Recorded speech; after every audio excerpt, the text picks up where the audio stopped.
Hello, I'm Dr. Alan Dunton. I'm the Chief Medical Advisor, and I'm also a non-executive director of Recce Pharmaceuticals.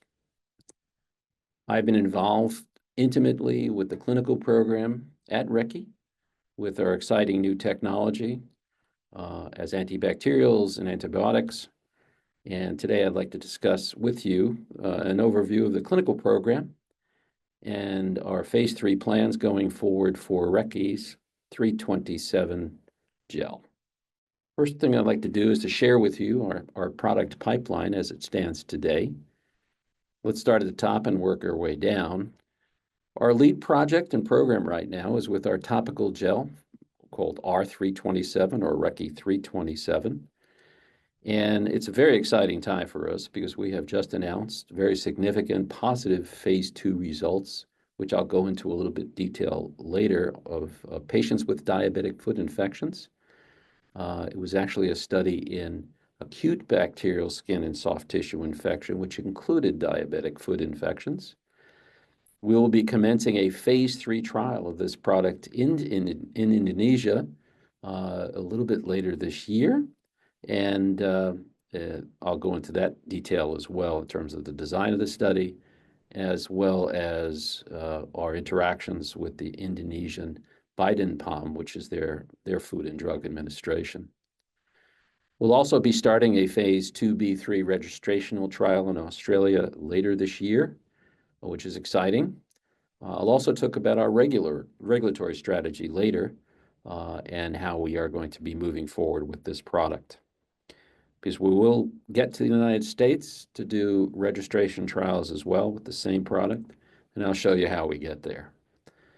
In addition to diabetic foot infection, we'll be doing studies using the topical gel 327 in acute bacterial skin and skin structure infections to do additional work on other type of wound infections.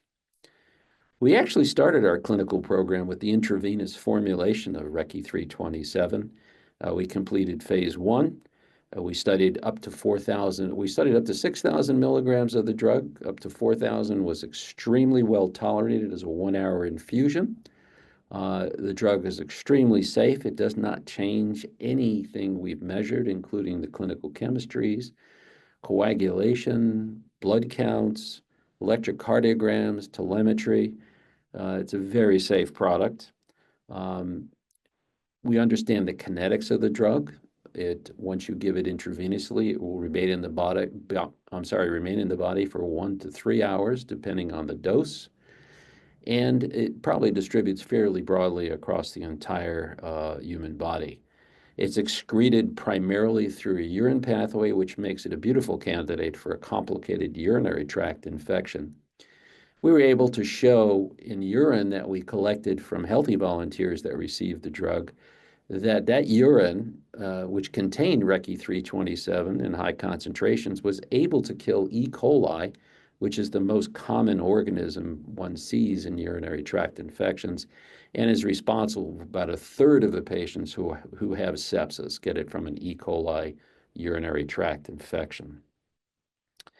We'll also be looking at other types of serious infections as well as we continue development for our product, including hospital and ventilator-acquired pneumonia, which sees many resistant bugs that get formed as patients are in ICU type settings.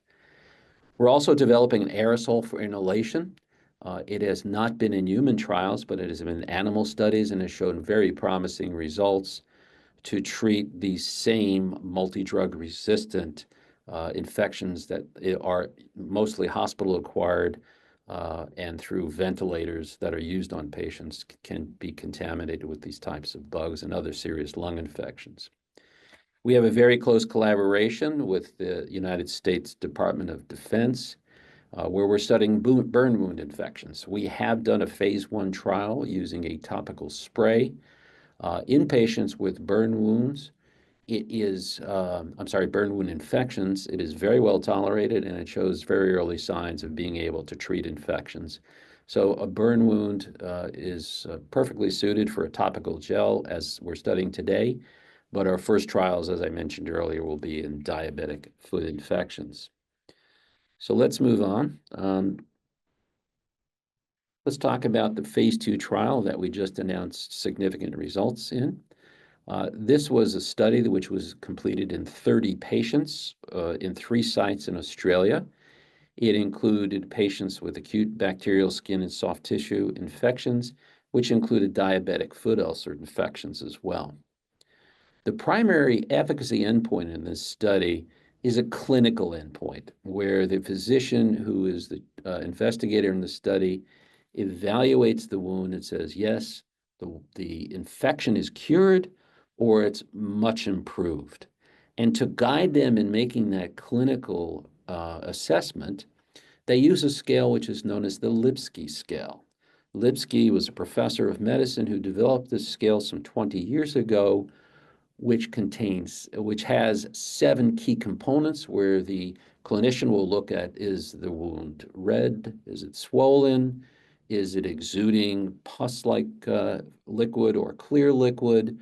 And there's two or three other parameters there, which they rate from a scale of 0, which means it's absent, to 3, which means it's very present or very significant. So they can follow that scale in helping them determine whether or not a wound infection has been cured. Now, the very good news is that 93% of these patients that were enrolled in the study and were treated up to 14 days either cured or had significant clinical improvement. And the remarkable thing is this drug has a very fast onset of action, and some actually achieved cure within 7 days as well. They didn't have to be dosed for the entire 14-day treatment. So this is a very strong signal that there's good activity of the drug, and the scale that we used in this study will bring forward as well to use in our phase 3 study. Why do we use this scale? This is a scale which has been blessed, if you will, or approved by FDA to use in these types of clinical trials. Other drugs have been approved based on the use of that scale. And if the regulatory authorities like anything, they like a scale that's been used for drugs they have seen before. So we will use that in our registrational phase 3 study in Indonesia, which is going to start very soon. So this confirms here's a drug that's a broad spectrum antibiotic, and it's exactly what's needed to go forward to treat these kind of infections, not only for multi-drug resistant organisms, but also for infections which contain more traditional bugs, if you will, because it has such a rapid onset of effect and predictable efficacy. Moving on, let's talk a bit about the phase 3 trial that we will conduct in diabetic foot infection, or DFI, in Indonesia. So why did we go to Indonesia? Well, Indonesia actually reached out to Recce through the Australian government. Why did they do that? They wanted to make a dramatic change for their 300 million people in Indonesia to bring in the new products, the new high-tech products, which could help them cure or treat some of the persistent and significant health issues in Indonesia. About 11–12% of the people in Indonesia have diabetes, and a high percentage of those people have foot ulcers, which get infected. There's not a good solution to that problem yet, meaning a good antibiotic that will treat that. And they asked to speak to us to talk about our product, Recce 327.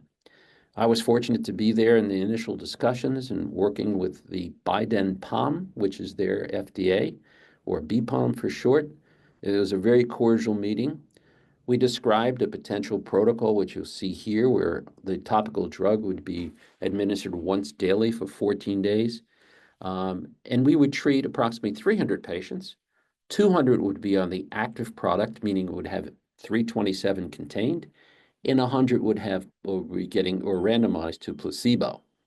Again, the primary endpoint is this clinical response I just addressed, which is the Lipsky scale, where you say, look, the wound is cured or it's dramatically improved. That's the endpoint of efficacy. And obviously, we're measuring safety as well.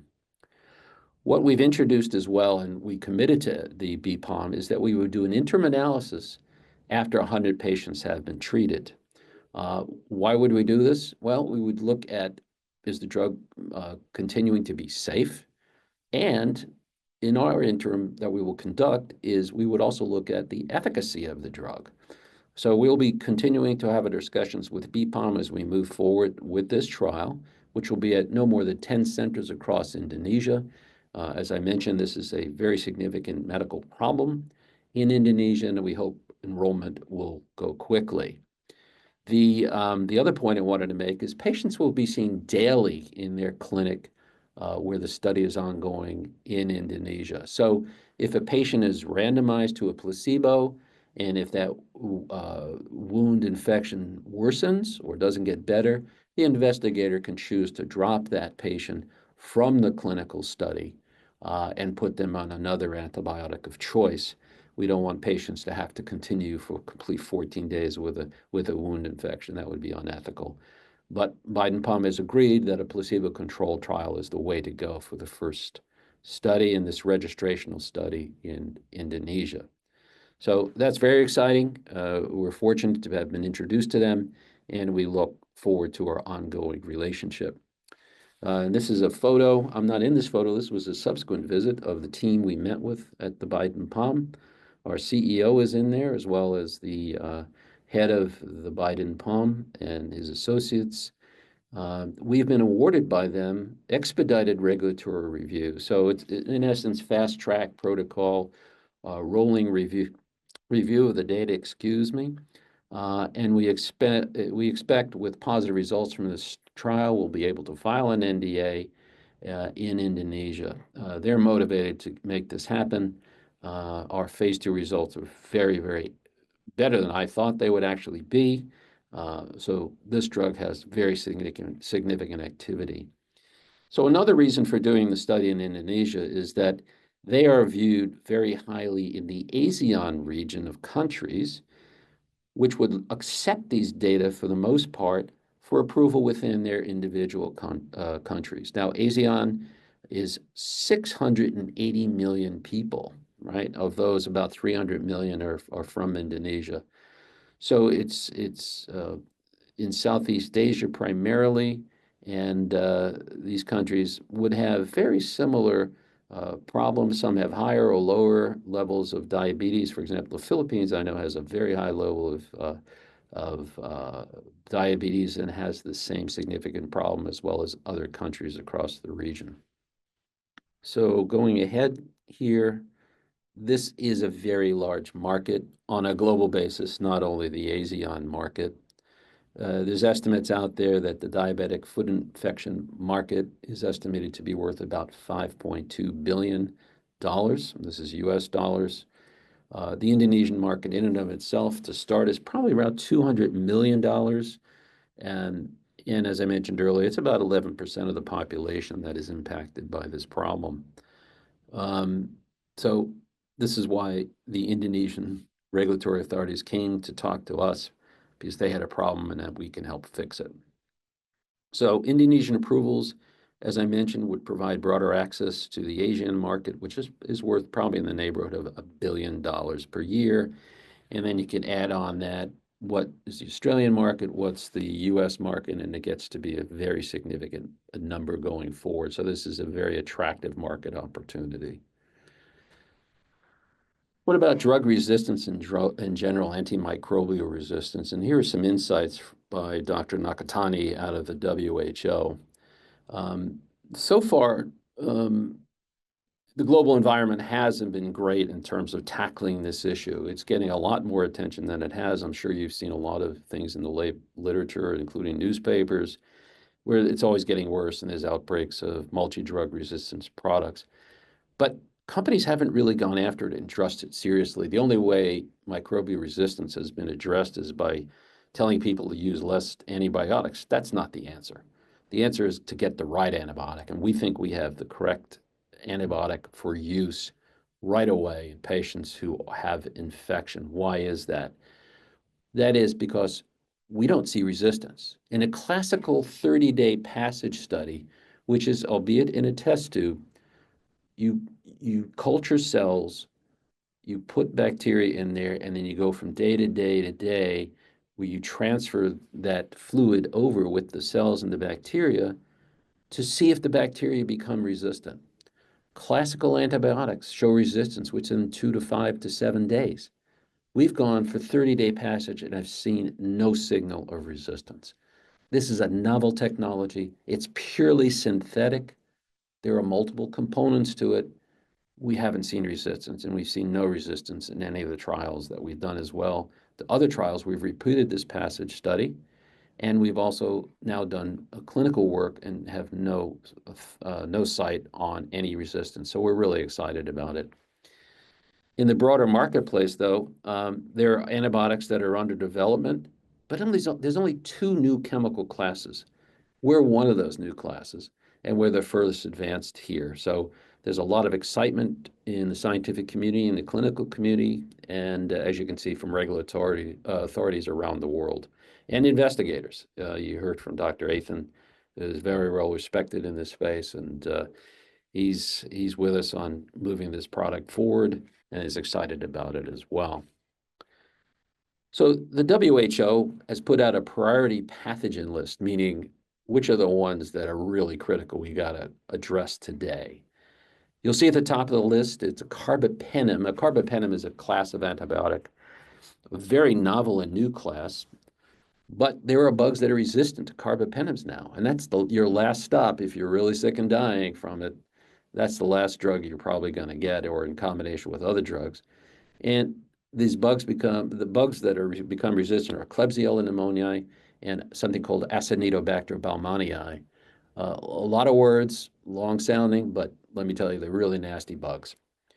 We have studied, and we have been fortunate to have samples from the CDC in the United States, the Centers for Disease Control, and other sources. We actually have samples of these bugs from actual clinical cases, over 500 now, and we have studied all these, albeit in a test tube, but all of them that we have that have been resistant to other antibiotics are sensitive to Recce 327. That means Recce 327 can kill these resistant species. So this is very exciting information. It's relatively recent. We actually have some clinical samples from the battlefield in the Ukraine, an unfortunate situation we all know, but these bugs, the resistant bugs that came from that battlefield, are sensitive to Recce 327. So I mentioned earlier, we'll talk about our global regulatory strategy, and it's pretty straightforward. We're working here in Australia on phase 1 and 2. We'll continue that to phase 3. We have an opportunity which we've taken to move into to Indonesia. We'll be starting our phase 3 regulatory trial very soon in Indonesia. With success there, that opens the doorway and the gateway to ASEAN countries. We'll be studying our product probably in some more clinical trials, but the Indonesian data will be fully acceptable for ASEAN countries to move forward. And those countries include Malaysia, Philippines, Singapore, and Thailand, where I know there's problems in each of those countries with diabetic foot infection. From Australia and the ASEAN countries, we have easy access to get into the United States. We will be going to the US FDA. And then subsequently, we'd be going into Europe to study the Recce products as they evolve over a number of different spaces, not only the diabetic foot infection. So I appreciate your attention. I hope I was able to answer some of your questions that you may have, and hope you have a good and a successful day. Thank you very much.